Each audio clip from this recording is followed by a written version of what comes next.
Hello, welcome to FunnelKit. When creating an order bump, you can set rules to control when the order bump will be shown to your customers. This helps you offer the right upsell to each customer, which helps increase the number of products you sell in each order.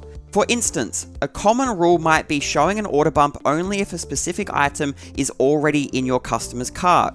This lets you upsell products that complement or upgrade what they're already buying. As your order bump is highly related to the products in their cart, your customer is more likely to say yes to this upsell and add it into their order. There's more you can do with rules, like showing an order bump when your customer spends a certain amount in their order or when they're purchasing items from a specific category. Here are all the options that you have available to you when you're defining your rules for your order bumps.